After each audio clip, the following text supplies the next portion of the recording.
오늘 이 시간에는 빌립보서 2장 19절에서 30절의 말씀을 가지고 그리스도 예수의 일이라는 주제로 정신 말씀을 증거하도록 하겠습니다. 오늘 본문 말씀은 굉장히 간단합니다. 요절은 좀 긴데 내용은 굉장히 간단해요. 그러니까 사도 바울이 장차 빌립보 교회에 디모데를 파송할 것과 그리고 에바브로 디도를 다시 빌립보 교회로 돌려보낸다라는 내용인데요. 여러분 혹시 오늘 말씀을 이렇게 우리가 함께 교독하면서 디모데와 에바브로 디도의 공통점 혹시 발견하셨습니까? 두 명의 인물이 나와요. 오늘 본문 말씀 보면 디모데와 에바브로 디도에 관해서 지금 사도 바울이 기록하고 있는데요. 그들의 공통점 혹시 발견하셨습니까? 오늘 본문 21절 말씀 보세요. 오늘 본문 21절의 말씀 보면은요, 사도 바울이 뭐라고 고백하고 있습니까? 그들이 다 자기 일을 구하고 그리스도 예수의 일을 구하지 아니하되 라고 고백하고 있는데요. 이게 무슨 말씀이냐면 사실 사도 바울이요, 사도 바울이 볼 때 빌립보 교회에는 디모데 외에도 파송할 만한 인물이 있었을까요? 없었을까요? 있었어요. 사도 바울 주변에는 사도 바울이 생각할 때에 디모데 외에도 빌립보 교회에 파송할 만한 인물이 있었는데 그들이 무엇을 구한다고요? 자기 일을 구해요. 사도 바울이요, 권면합니다. 혹시 빌립보 교회에 가서 사역할 수 있겠습니까? 그러자 그들이요, 변명을 해요. 이런저런 변명을 해서 그들이 다 못 간다고 해요. 그것을 지금 사도 바울은 뭐라고 고백하고 있어요? 그들이 다 무엇을 구했다? 자기 일을 구했다. 왜 안 갔을까요? 그들이 왜 변명을 하면서 왜 안 갔을까요? 아마도 이 빌립보 사역이 쉽지 않은 사역이었던 것 같습니다. 멀기도 하고 그리고 저쪽 마게도냐 지역이기 때문에 이게 한번 가가지고 언제 돌아올 기약도 없고 또 당시에는 여러 여행 중에 위험한 상황이 닥칠 수도 있고 그렇기 때문에 사도 바울이 볼 때는 충분히 감당할 만한 그런 능력이 있음에도 불구하고 다들 핑계를 대는 거예요. 그러면서 안 간다고 하는 거예요. 결국 그래서 누굴 보내게 됩니까? 디모데를 보내죠. 디모데. 그럼 디모데는 왜 가겠다고 한 걸까요? 디모데는. 다른 사람들은 다 변명하면서 안 간다고 그러는데 디모데는 가겠다고 한 이유가 뭘까요? 그래서 지금 디모데를 파송하겠다는 거거든요. 그 21절 말씀 안에 해답이 있는데요. 변명한 자들은요, 자기 일을 구했지만 디모데는 무엇을 구했어요? 그렇죠. 그리스도 예수의 일을 구했기 때문에 그렇습니다. 디모데도 똑같은 인간이에요. 사람이에요. 네?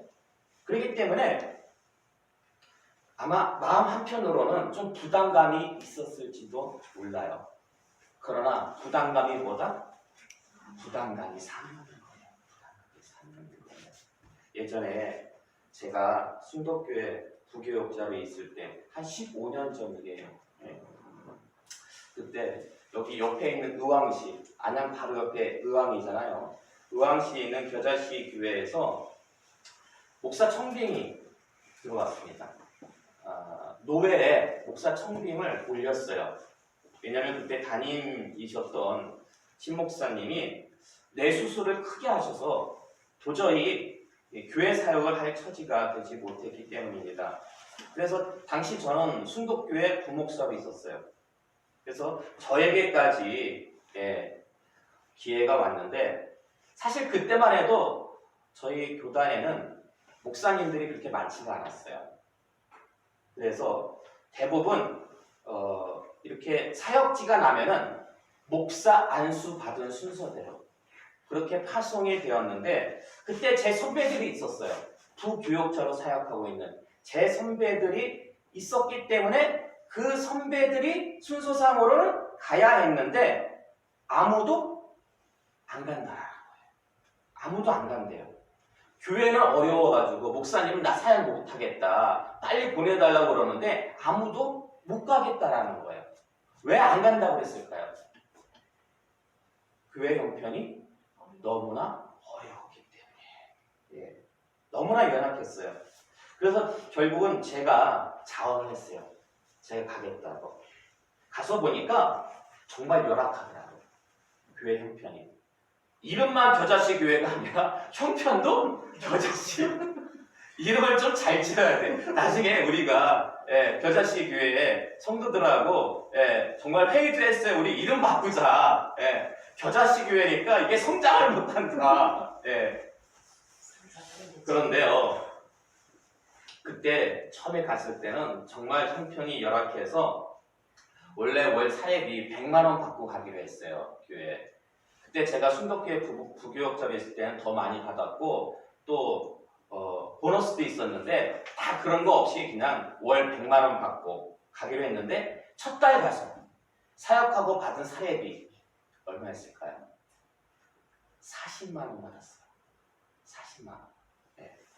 100만 원 받기로 갔는데 40만 원밖에 못 받아요. 왜 40만 원밖에 못 받았을까요? 없는 거예요. 교회 재정이. 교회 재정이 없으니까 목사님 100만 원 드리기로 하고 모셔왔는데 40만 원밖에 못 준 거예요. 그리고 사택도 없었어요. 왜냐면은 전임 목사님이 이렇게 쓰러지셨잖아요. 그래서 있던 사택을 그 목사님한테 드린 거예요. 그러다 보니까 사택이 없으니까 어디서 사역합니까? 전세를 알아봤는데 그때만 해도 한 15년, 20년 된 빌라가 전세가 한 5천만 원 하더라고요. 그런데 오래된 집은 전세가나 매매가나 비슷해요. 전세가 5천만 원 하는데 매매가 4천만 원 하는 거예요. 왜 그런 걸까요? 예? 이상하죠? 전세가 5천만 원인데 매매가 4천만 원이에요. 그렇죠. 융자를 낀 처음에 그 빌라를 산 분이 은행 융자를 끼고서 산 거였어요. 근데 이제 팔려고 내놨는데 그러다 보니까 이제 제가 실제로 4천만 원만 있으면 융자를 안고서 살 수가 있었던 거예요. 그러니까 전세보다 더 싸니까 저도 돈이 없으니까 빌려가지고 또 돈을 가진 거에다가 빌려서 울며 겨자 먹기로 사택을 구입을 했습니다. 제가 겨자씨 교회에서 5년 5개월을 사역했어요. 5년 5개월을 사역하면서 깨달은 게 한 가지 있는데 그게 뭐냐면요. 개척교회, 미자립교회, 연약한 교회들은 바로 그곳이 선교지라는 거예요. 우리가 생각할 때 선교지는 해외에 나가서 정말 어려운 이웃들, 거기 현장. 근데 제가 그 겨자씨 교회에서 사역을 해보니까 이곳이 바로 선교지구나. 물론 그곳 해외도 선교지지만 정말 이곳이 국내 선교지라는 것을 갖다가 깨닫게 되었습니다. 근데 여러분 선교지의 특징이 있어요. 특징이 그게 뭔지 아십니까? 선교지는요 기도 응답이 빨라요. 왜냐하면 선교지는 연약한 곳이기 때문에 하나님께서 빨리빨리 응답해 주지 않으면요 너무나 힘들고 사역을 간단히 낼 수가 없는 거예요. 그러다 보니까 하나님께서 빠르게 응답을 해주. 이건 정말 사실이더라고요. 제가 겨자씨 교회하고 동인교회하고 그 사역한 걸 비교해 보니까 하나님께서 응답을 주시긴 주시는데 겨자씨 교회는 정말 빨리빨리 주셨어요. 하나님께서 응답을. 그래서 처음 갔을 때 한 달 재정이 100만 원도 안 됐잖아요. 수개월 내에 정말 하나님께서 수개월 내에 부흥을 시켜주시더라고요. 물질적인 부흥을. 제 집들이 처음에 가니까 영적으로 다운이 돼서 11조 생활을 안 하는 거예요. 제대로. 그래서 이래서는 교회가 바로 서지 못하겠다 싶어가지고 제가 10월 달에 갔거든요. 10월 달에 가서 제가 연말에 제가 설교를 하면서 여러분들 직분, 재직 내년도에 받으시려면 여러분들 주일 성수하고 10조 생활 꼭 하셔야 됩니다. 안 그러면은 여러분 직분 임명 안 할 거예요. 그러니까 교회가 난리가 났어요. 예, 민감한 문제잖아요. 물질 같은 경우는. 그 중에서 가장 반대하는 집사님이 있었어요. 근데 그 집사님이 그 다음 주에 와서는 저한테 와가지고 목사님 잘못했어요. 목사님 말씀에 순종할게요. 무슨 일 있었어요? 새벽에 일을 나가는데 하늘에서 음성이 들렸대요. 예. 주의 종을 근심시키지 말라는. 예. 그 음성을 듣고 그 자리에서 주저앉아가지고 너무나 무서워가지고 10분간을 울었대요. 잘못했다고. 예? 잘못했다고 회개하면서 울었대요. 주가 와가지고 잘못했어요. 한 사람이 바뀌기 시작하니까요. 또 한 사람이 바뀌고 하니까요. 재정적인 어려움이 없어지는 거예요. 예. 그래서 오히려 도왔어요. 예. 오히려 돕고요. 교인이 한 25명 정도 됐거든요. 25명 정도 됐는데 제가 나오기 약 1년 전쯤에 6개월? 예. 그 전쯤에 이스라엘 성지순례를 갔어요. 25명 중에서 21명이 예. 이스라엘 성지, 동남아시아 어디 뭐 캄보디아나 베트남 이런 곳이 아니라 성지순례를 갔다 왔다는 거예요. 성지순례를 예. 이스라엘로. 예. 이건 하나님의 은혜가 아니면 도저히 일어날 수가 없는 일이었다는 것입니다. 그래서 그 은혜를 제가 체험을 했거든요. 아, 이게 정말 하나님께서는 이 연약한 교회지만은 확실히 중심을 보시는구나. 그 중심을 보시는구나. 그래서 연약한 교회지만은 하나님 앞에 바로 섰을 때에 하나님께서 은혜를 베푸시고 크게 들어서 쓰심을 제가 경험을 했다라는 것입니다. 그리고 그때 사실 저랑 같이 신학교 동기였던 목사님은 서울에 있는 좀 큰 교회에 이렇게 담임으로 갔고 저는 연약한 교회에 담임으로 갔잖아요. 사례비 차이가 많이 날 수밖에 없죠. 근데 하나님이 어떻게 메워주셨는지 아십니까? 울며 겨자 먹기로 산 그 집이 그 지역이 재개발이 발표가 됐어요. 2년 뒤에. 재개발이 발표돼가지고 갑자기 집값이 2배로 뛰었어요. 5천만 원 하던 게 1억이 돼버린 거예요. 제가 계산을 해보니까 사례비로 따져보니까 제가 더 많이 받은 거더라고요. 여러분 이거 명심하시기 바랍니다. 하나님의 일을 하면은 물론 교회에서 사람이 이렇게 교회에서 사례를 주는 게 마땅하지만 그 형편이 안 될 때는 누가 대신 갚아줘요? 하나님이 갚아줘요. 근데 하나님이 갚아주실 때는 사람이 주는 것보다 교회가 주는 것보다 훨씬 더 큰 걸로 훨씬 더 많이 주시더라고요. 예.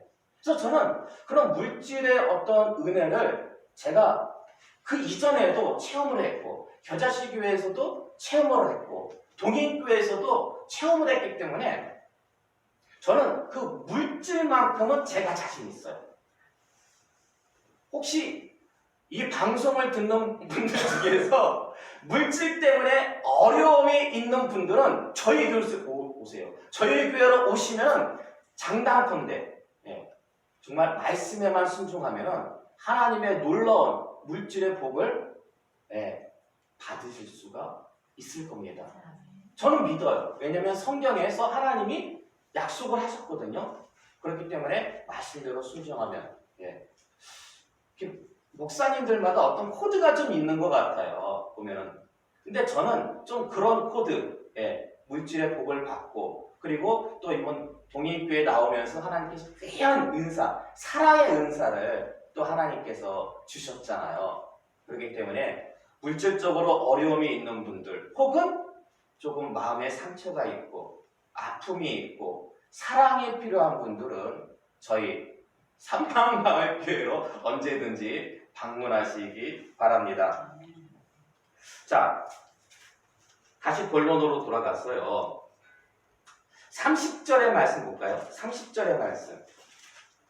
오늘 본문 30절의 말씀 보시면은 그가 그리스도의 일을 위하여 죽기에 이르러도 자기 목숨을 돌보지 아니한 것은 나를 섬기는 너희 일의 부족함을 채우려 함이니라. 그가 그리스도의 일을 위하여. 여기서 말하는 그는 누구일까요? 바로 에바브로디도입니다. 근데 무엇을 위하여? 그리스도의 일을. 디모데는요 그리스도 예수의 일을 구했고요, 에바브로디도도 그리스도의 일을 구했다라는 것입니다. 그렇기 때문에 디모데와 에바브로디도의 공통점 뭐예요? 공통점. 그리스도 예수의 일을 구했다라는 거예요. 특별히 이 에바브로디도는요 무엇하기까지 그리스도의 일을 구했냐? 죽기에 이르기까지. 내 목숨 내놔왔다는 거예요. 그래서 결국 죽었나요? 아니죠. 27절의 말씀 보시면요, 에바브로디도가 큰 병에 걸려 죽게 되었을 때 무엇이 임했는지 아십니까? 하나님의 긍휼이 임했어요. 하나님의 긍휼이. 예. 그러자 에바브로디도에게는 병 나음의 은혜가, 바울에게는요 근심의 문제가 해결되는 기쁨이 주어지게 되었다는 것입니다. 정말 죽기까지 충성하면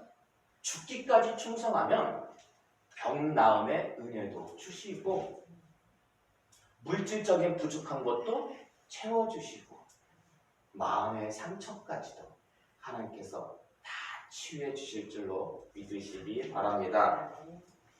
지난 주간에 나라에 큰 일이 있었죠? 어떤 일이 있었습니까? 선거가 있었죠. 총선이 있었습니다. 어떻게 결과가 나왔습니까? 거대 여당, 그리고 야당은 어떻게 됐어요? 연약한 야당이 되고 말았습니다. 이런 결과를 초래한 원인이 어디에 있을까요? 어디에 있다고 보십니까? 여러 가지 분석들을 하더라고요. 예.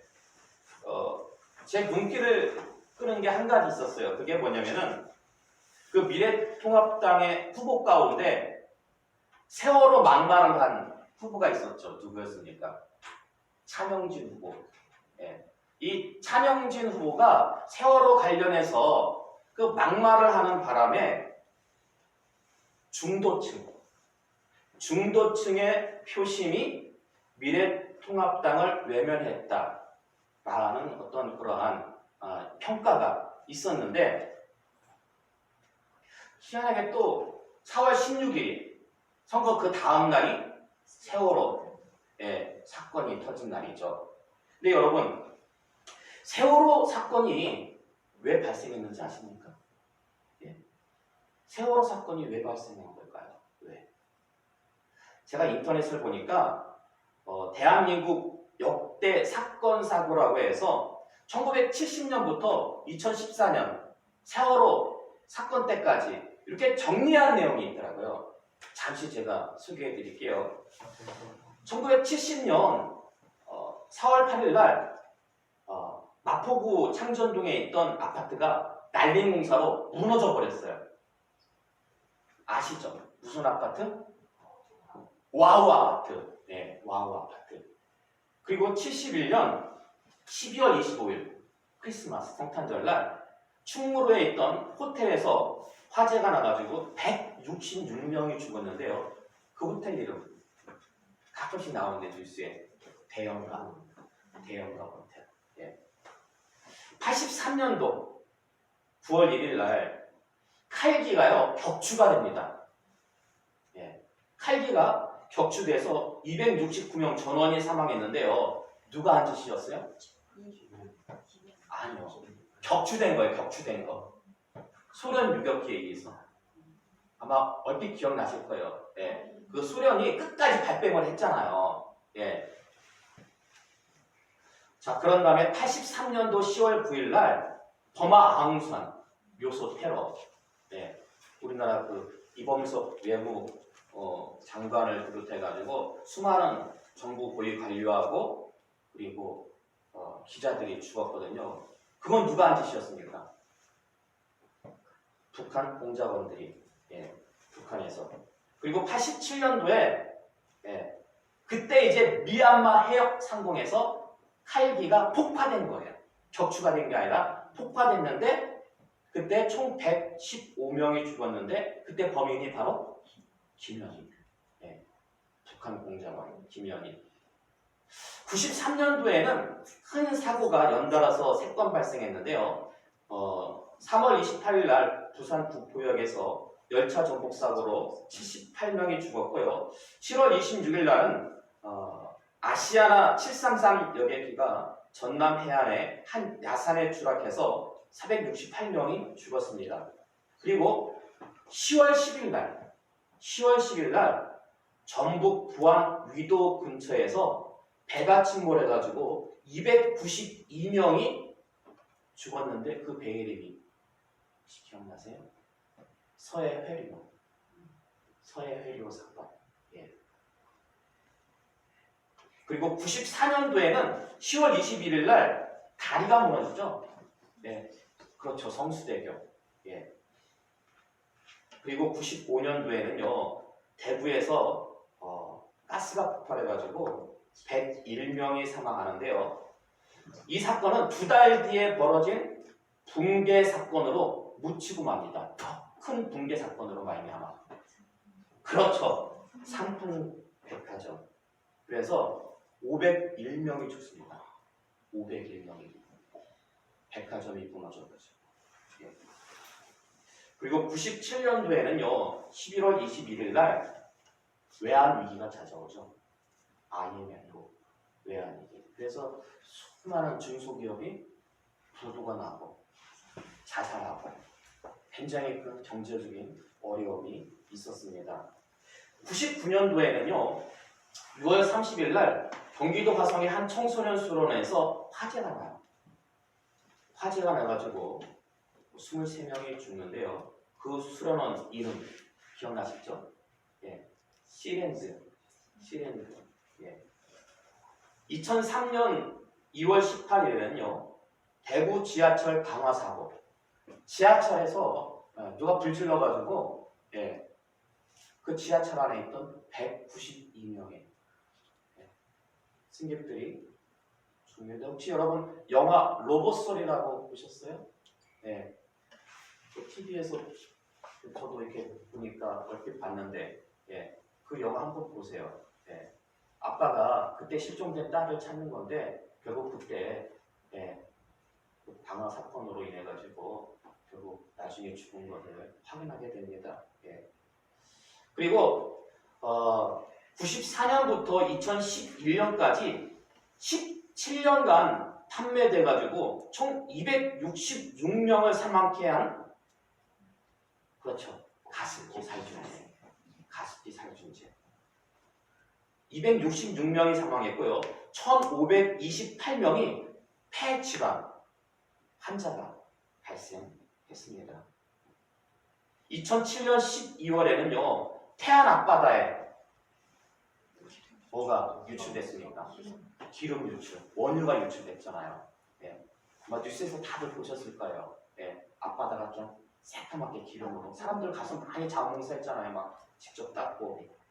그리고 2008년도 2월 달에는 우리나라 문화재 보물이 불탔죠. 숭례문. 예. 그 할아버지가, 예, 왜 그 방화했는지 아십니까? 예, 땅 보상 문제로 인해 가지고 제대로 보상 못 받았다. 그리고 마지막으로 2014년도 4월 16일 날 세월호가 침몰해서 300여 명이 사망을 합니다. 사실 이 외에도 제가 볼 때 어떤 질병적인 차원에서 뭐 사스라든지 메르스, 그리고 정치적인 사건들 있잖아요. 정치적인 사건들까지 언급하면은 엄청나게 많은데 문득 그런 생각이 들었어요. 지금 70년부터 2014년, 제가 68년도에 태어났으니까 다 제가 살아있을 동안에 생겼던 일들이거든요. 아니, 너무나 많은 사건, 사고가 터졌잖아요.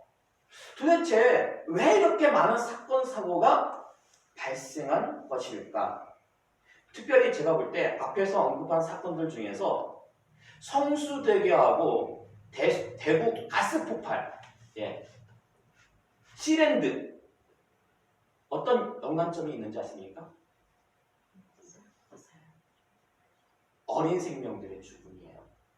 성수대교 때 그때 버스가 추락해요. 그래서 무학 여중고 여학생들이 버스에 타고 있던 학생들이 다 죽어요.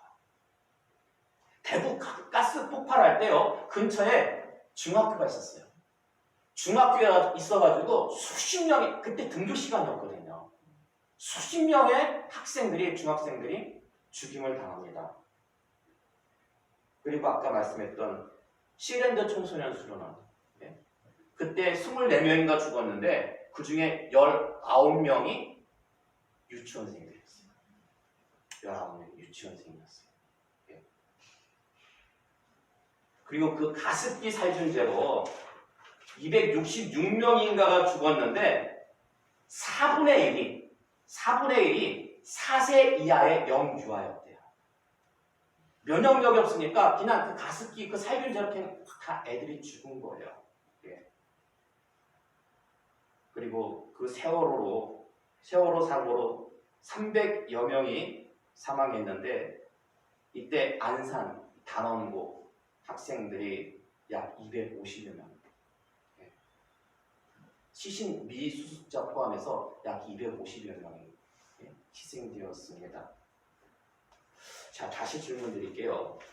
세월호를 포함해서 수많은 사건, 사고가 발생했는데 왜 이렇게 이런 끔찍한 사건들이 발생한 걸까요? 이유가 어디 있다고 보십니까요? 그 이유가. 자, 요엘서 1장 2절에서 3절의 말씀 볼까요? 요엘서, 호세아, 요엘서, 제가 가진 성경으로는 구약성경 1271면입니다. 구약성경 1271면, 요엘서 1장 2절에서 3절의 말씀.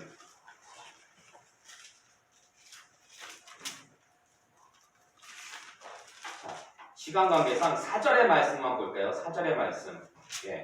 4절의 말씀 우리 함께 공독하도록 하겠습니다. 시작. 팥중이가 남긴 것을 메뚜기가 먹고 메뚜기가 남긴 것을 느치가 먹고 느치가 남긴 것을 황충이 먹어주라. 아멘. 자, 요 말씀이 무슨 말씀이냐면요, 이스라엘에 임한 심판의 말씀이에요. 징계의 말씀이라는 거예요. 팥중이가 지나갑니다. 근데 그 남은 것을 메뚜기가 지나가면서 먹고요, 또 그 남은 것을 느치가 먹고 마지막으로 황충이 지나가면서 먹어버리니까 남는 게 없는 거예요. 계속해서 연속해서 재난이 일어나니까요, 정말 어찌할 바 모르겠다라는 거예요. 근데 왜 하나님은 이렇게 해서 이렇게 큰 징계들을 연속해서 이스라엘에게 내린 이유가 무엇일까요? 여러분, 징계의 원인은 간단합니다. 하나님 심판의 원인은 간단해요. 죄가 관영하면, 죄가 가득 차면은 하나님의 징계와 심판은 그것이 임하는 것은 시간 문제입니다. 정말. 근데요, 신명기 30장 19절에서 20절의 말씀 볼까요? 신명기 앞으로 넘기셔가지고 신명기 30장 19절에서 20절의 말씀, 구약성경 311면입니다. 구약성경 311면, 신명기 30장 19절에서 20절의 말씀 교도갈게요. 제가 19절의 말씀 공부하겠습니다.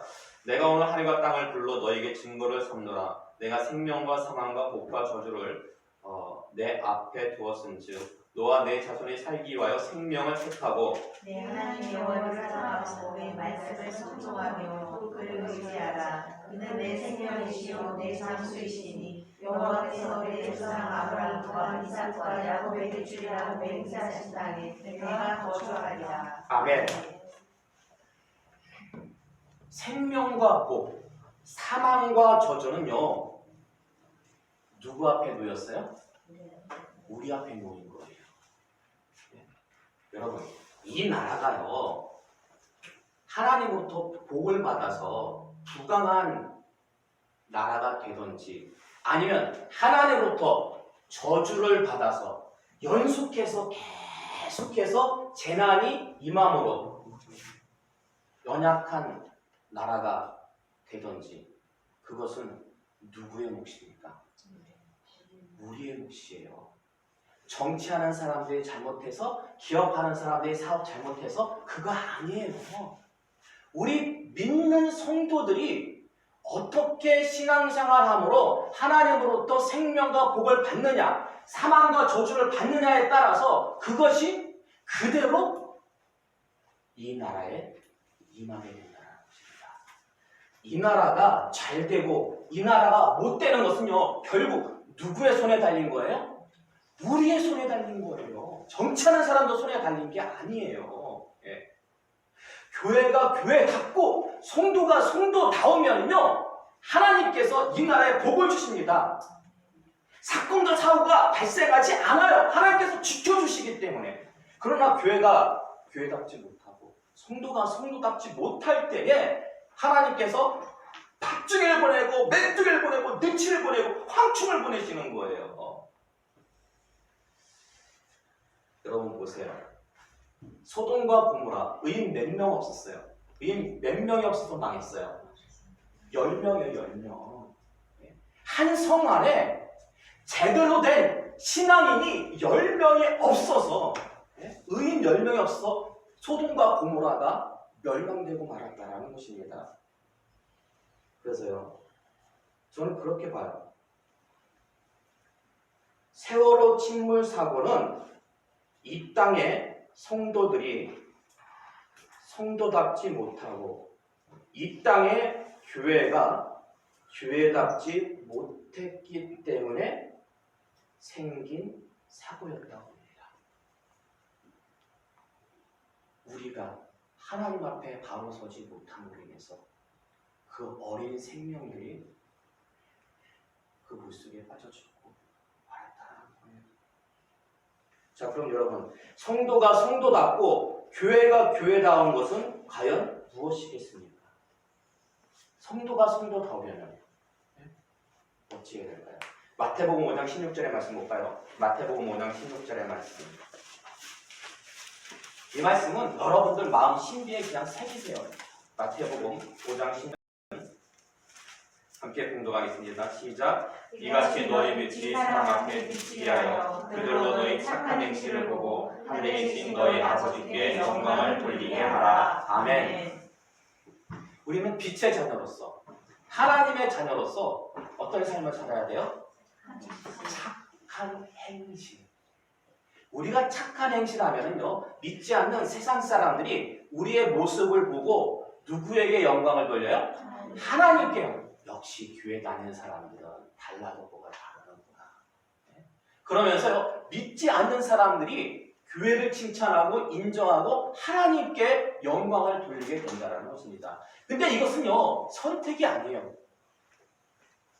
성도라면 마땅히 해야 할 바입니다. 그럼 교회가 교회다워지려면 어찌해야 될까요? 성도가 성도다워지려면 착한 행실을 하는 거고, 교회가 교회다워지려면 마태복음 28장의 말씀 볼까요? 뒤를 넘기셔서 마태복음 28장 19절에서 20절의 말씀.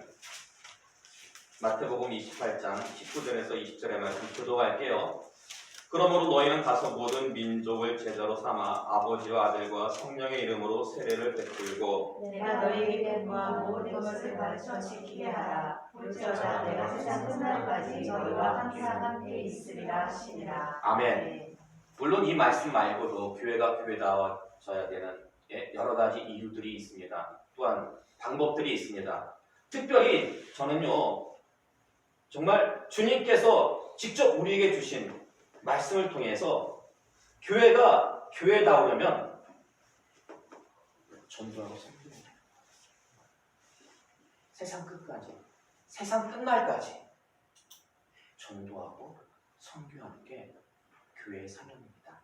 안주하는 그 순간, 우리는 이만큼 성장했으니까 안주하는 그 순간 교회가 교회다운 모습을 저버리는 겁니다. 자, 여러분, 근데요, 지금 한국교회 현실이 어떻습니까?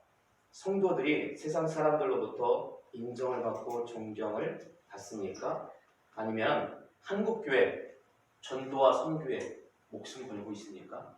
물론 물론 착한 행실로 하나님께 영광을 돌리는 분들도 있고 전도와 선교에 목숨 걸고 있는 교회들이 있어요. 그렇지만 제가 볼 때 우리 앞에 살펴봤잖아요. 많은 사건, 사고들, 특별히 그 어린 생명들, 세월호, 그리고 지금은 코로나19. 왜 이런 어려움이 우리에게 주어지는 걸까요?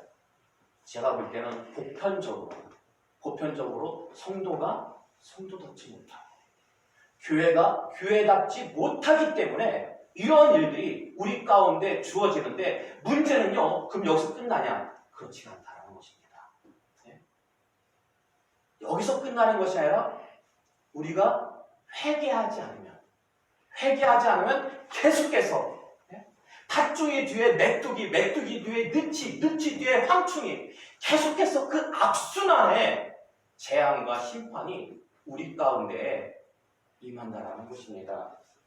그러므로 먼저 이 땅에 성도와 교회가 회개해야 될 줄로 믿습니다. 예. 다른 방법 없습니다, 여러분. 유엘서 2장 12절에서 13절의 말씀 볼까요? 유엘서 2장 12절에서 13절의 말씀.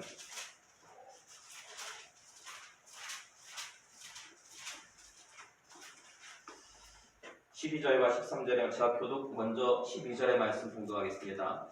여호와의 말씀에 너희는 이제라도 금식하고 울며 애통하고 마음을 다하여 내게로 돌아오라 하신나니, 너희는 옷을 찢지 말고 마음을 찢고 너희 하나님 여호와께로 돌아올지어다. 그는 은혜로우시며 자비로우시며 노하기를 더디하시며 인내가 크시사 뜻을 돌이켜 재앙을 내리지 아니하시나니. 아멘.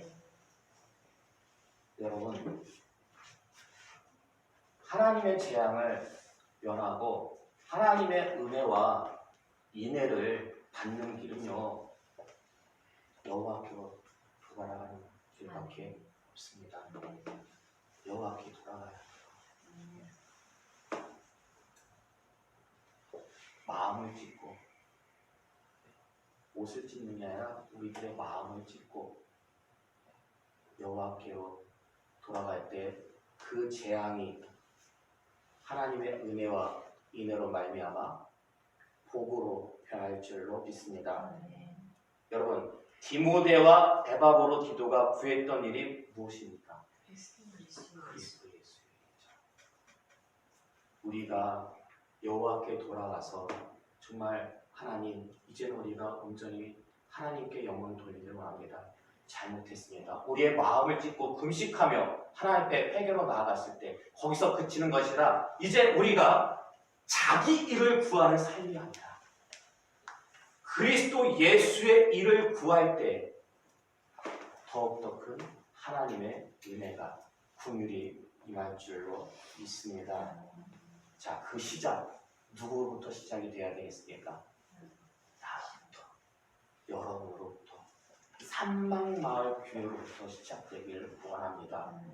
그래서 이 회개의 역사가 여호와께로 돌아가서 이제 그리스도 예수의 일을 죽기에 이르기까지 충성하는 귀하고 아름다운 모습이 주님 앞에 서는 그날까지 여러분의 인생과 가정과 이 삼막마을 교회 위에, 아니 이 나라와 전 세계 위에 함께 하시기를 주님의 이름으로 축원합니다.